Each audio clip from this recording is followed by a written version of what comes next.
જય જવાન જય કિસાન।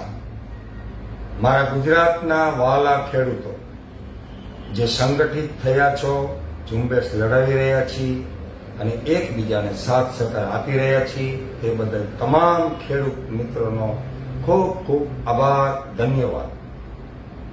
મિત્રો, આજે ગુજરાતમાં સત્તા ઉપર બેઠેલી ભારતીય જનતા પાર્ટી ક્યાંક ને ક્યાંક એના મળતિયાઓને પાસેથી ચૂંટણી ફંડ અને પૈસાઓ લઈ અને નવા ડિંડક કરી રહી છે।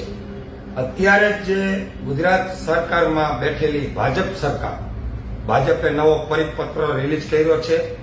તો મારો સંદેશો એ છે આખા ગુજરાતમાં તમામ વીજ પોલ ઊભી કરતી કંપનીઓને કે તમે અત્યારે ભાજપ સરકારે જે પરિપત્ર જાહેર કર્યો છે એ પરિપત્રથી કોઈ પણ ગુજરાતમાં કામ ચાલુ કરશો નહીં જ્યાં સુધી અમારી ખેડૂતોની જે માગણીઓ છે એ સંપૂર્ણ ન થાય, અમારી માગણીઓ પૂર્ણ ના થાય અને અમે જ્યાં સુધી કહીએ નહીં, કારણ કે ખેતર અમારા બાપના છે, એ સરકારના બાપના નથી કે નથી ભાજપના બાપના કે નથી કંપનીના બાપના।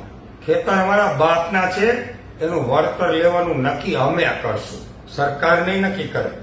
અમને શું નુકસાની છે, અમને શું પીડા છે ખેડૂતોને, એ અમને ખબર છે, એટલે એ વળતરનો યોગ્ય નિર્ણય ખેડૂતો કરશે ગુજરાતના।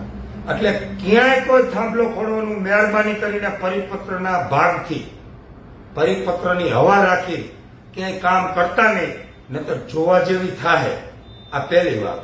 હવે બીજી વાત કે આ પરિપત્રના ભાગથી કોઈ કંપની ક્યાંય હવામાં ન આવી જાય, કોઈ અધિકારીઓ હવામાં ન ઉડવા માંડે અને સરકારી તંત્રને રિક્વેસ્ટ અને વોર્નિંગ બંને છે સાથે કે ક્યાંય સરકારની હવામાં આવી અને દોઢા પાછીના થવું નહીં, નહીતર હવે પ્રસાદી દેવાનો કાર્યક્રમ ચાલુ કરવામાં આવશે। ત્રીજી વાત, આવનારા સમયમાં આ પ્રાઇવેટ કંપનીઓ બધી બાપ દાદાની માલિકી સમજી અને ખેડૂતોને જે હેરાન કરે છે, આ જમીન આપણા બાપ દાદાની વિરાસત છે, વારસો છે, માલિકી છે અને એનામાં આપણા રોટલા છે, એટલે કે આપણા પેટના એમાંથી ખાડા ભરીએ છીએ। તો આપણા પેટ ઉપર જો પાટું મારવા માટે આ પ્રાઇવેટ કંપનીઓ તૈયાર થતી હોય, એની સાથે ભાજપ મળી અને પ્રોગ્રામ કરતી હોય, તો હવે આવનારા સમયમાં ગુજરાતના તમામ ખેડૂતો એક થઈને આ તમામ કંપનીઓની જે આવકના સાધનો છે, મોબાઈલની કંપનીઓ હોય, શેર હોલ્ડિંગના કોર્પોરેટ હાઉસ બિલ્ડિંગો હોય, ટાવર હોય, એના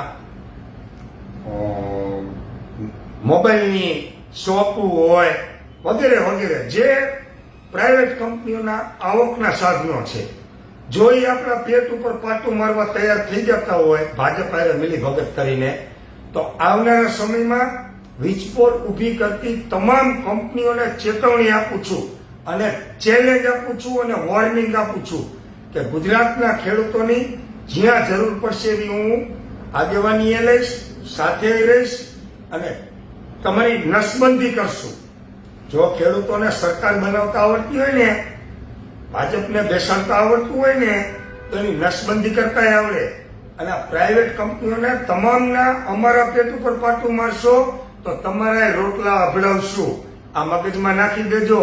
અમે શાંતિથી ગાંધીજીના રસ્તે આંદોલન કરીએ છીએ, તો અમને છંછેડતા નહીં। અમે અમારો હક અને અધિકાર માંગીએ છીએ। જ્યાં સુધી અમારો અધિકાર નહીં મળે ત્યાં સુધી આ ગુજરાતના ખેડૂતોની લડત ચાલુ રહેશે અને ચાલુ રહેશે। રાજસ્થાનમાં તમારે 4 ગણું વળતર આપવું હોય અને ગુજરાતમાં 2 ગણું વળતર આપવું હોય તો અમે કોઈ બબુ ચકરો નથી, તમારા દોરી સંચાર નથી, તમારું કીધું કરવા વાળા નથી, તમે કોઈ એમ કામ કરીને ડુગડુગિયા નથી ચાવીવાળા। એ ડુગડુગિયા બધા તમારી મેં ગાંધીનગરમાં છે। અમે તો અસલ ખેડૂતના દીકરા છીએ। જ્યાં જરૂર પડશે ને ત્યાં તન મન ને ધનથી ખેડૂતના દીકરા તરીકે ખેડૂતો સાથે સમર્પિત છીએ। જય જવાન જય કિસાન।